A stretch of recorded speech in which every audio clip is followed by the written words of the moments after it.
The Green Bay Packers lost in the divisional round of the playoffs with a score of 13-10 to the San Francisco 49ers, and now there are a multitude of questions. Has Aaron Rodgers played in his final game as a Green Bay Packer? Has Davante Adams played in his final game as a Green Bay Packer? And then, of course, what's next?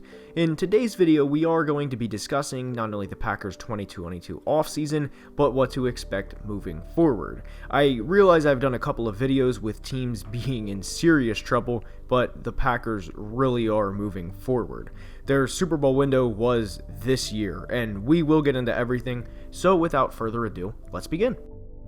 We all watched the game Saturday night, and we all watched the frustration and everything that ensued. Of course, the trolling tweets, the bringing up of the last dance meme that both Aaron Rodgers and Davante Adams posted back in August, that this was their last dance with the Packers, only for people to change the word dance to the last choke.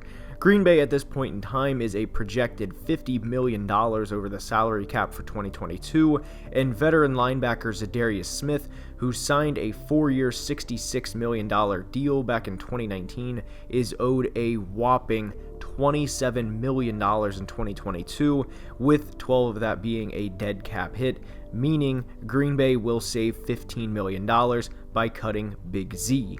Rodgers is all but gone, and there are already teams that want to sign him free agency that desperately need pass rush help and have the financial capability to do so, like the New York Jets, for example. And for as much criticism as another NFC North quarterback takes with his cap hit in Kirk Cousins, Aaron Rodgers in 2022 is actually owed more than he is at $46.4 million. Now, it is worth noting 26 of that is considered dead cap, meaning all of Aaron's 46 is not guaranteed, because they moved his contract back in 2021 to make space for this year for a postseason run to never take place. Davante Adams, on the other hand, is an unrestricted free agent and will most certainly be looking to get paid. And I'd imagine Tay will want to have a serious shot at winning Super Bowls as well with his pending free agency. And not that he didn't in Green Bay, to be clear, but I would be absolutely shocked if Davante went somewhere like Jacksonville, for example, for $5 million more versus a team that will heavily compete for titles over the next 2 to 3 years. Jacksonville's future is bright, but for them to compete with the Kansas Cities and Buffalo next year in Davante's prime is something I don't see happening.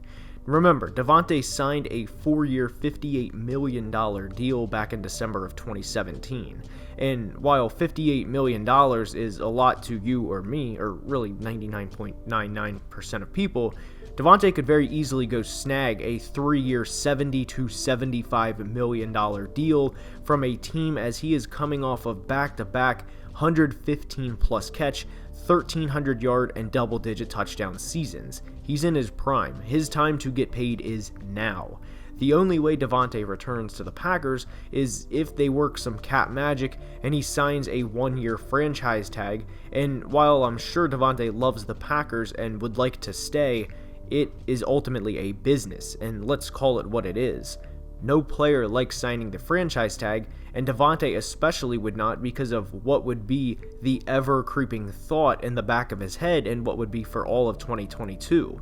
What if I get hurt on this franchise tag and I'm not the same player? And you can't blame Davante or anyone else for wanting long-term financial security. And cutting players does not stop with Rodgers Smith.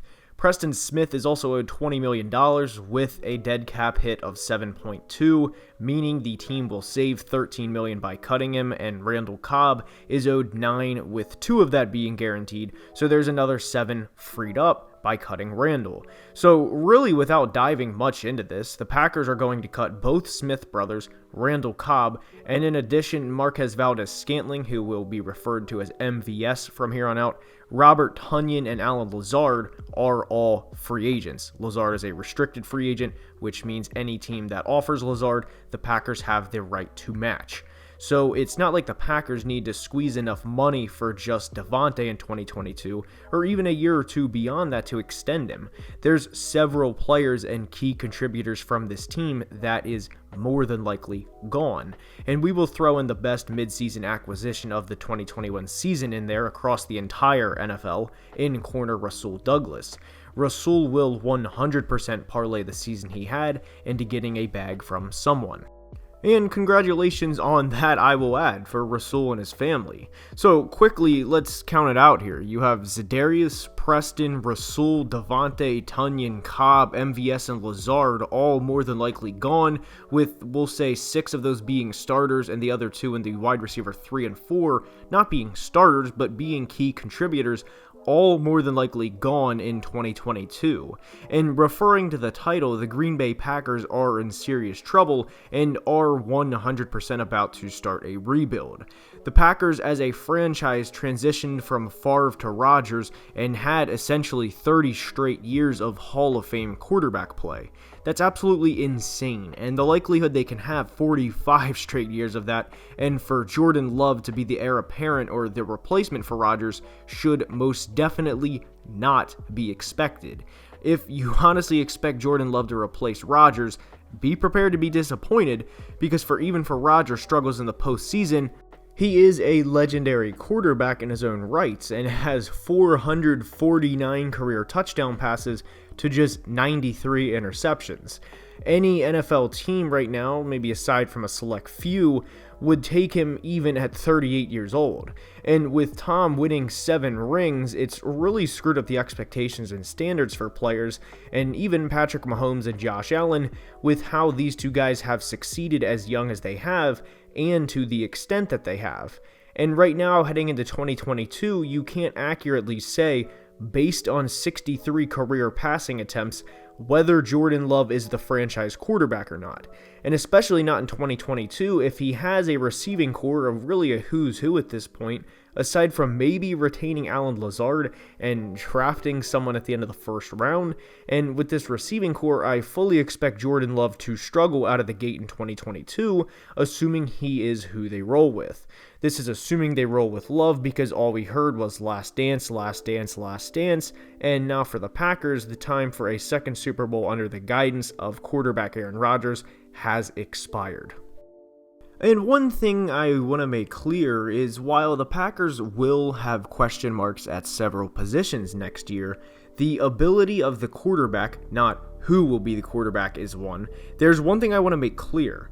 Even without Aaron Rodgers and all of the other players we mentioned, this team will still have players like Jair Alexander, Rashawn Gary, who came in on his own rights in 2021, with Eric Stokes, their first-round pick from last year, safety Darnell Savage, and several others as well. This team, aside from a Mahomes leap from Jordan Love, will not go from 13-3 in the NFC Championship the first 2 years under Matt LaFleur like they did, but they can reasonably be a 9-8, potentially make a wild card, and even with the Bears and Lions not being premier contenders, and the Vikings themselves not in a great cap situation and potentially offsetting a bunch of veteran players in their own rights, well, the Packers may potentially snag the division next year. Now, you may be thinking, and I always love comments like this, but, oh, this football analysis guy says the Packers are in serious trouble, but it's not out of the question for them to win the NFC North in 2022. What an idiot. And what I mean by them being in trouble is they couldn't win a ring in the past 3 years with 2 MVP caliber years from a first ballot Hall of Fame quarterback, and they're losing several players that helped them get there, like the Smith brothers and Davante Adams, and a player in Jordan Love is not going to take a less talented roster to a Super Bowl title in the next few years, which will inevitably leave the Packers in no man's land, meaning they'll be good enough to probably have a floor of 7 to 8 wins a year, but do we really think they're going to compete and beat the Rams of the 49ers of the world? We saw with Aaron they could not when it mattered, and oh, by the way, if they somehow were to do so, you'll have a Josh Allen, Patrick Mahomes, Joe Burrow, Lamar Jackson, or Justin Herbert-led team more than likely waiting for you, foaming at the mouth in the Super Bowl. But that is a long ways away from where they are now, which is to clear several key veteran players from the roster due to their large salary. And that would also be assuming Jordan Love is a franchise quarterback, which at this point we have no idea whether he is or not. Now, I truly do believe Matt LaFleur is a good coach. A career 39-10 record in the regular season does not happen by accident, but he will be tested in a lot of ways in 2022, like Mike Tomlin was back in 2019, when Ben Roethlisberger went down with a season-ending injury. He's not going to have the career Hall of Fame quarterback there to not necessarily bail him out, but to have that high floor of win total that Aaron and Ben both brought to their respective teams. I think I said both bought, I meant both brought to their respective teams, but you get where I'm going with that. And my biggest fear for the Packers in terms of their long-term outlook is that they're going to be in this purgatory for a little bit, while not necessarily growing towards a Super Bowl champion team, but also not necessarily completing a complete rebuild, and that is the worst spot an NFL franchise can be.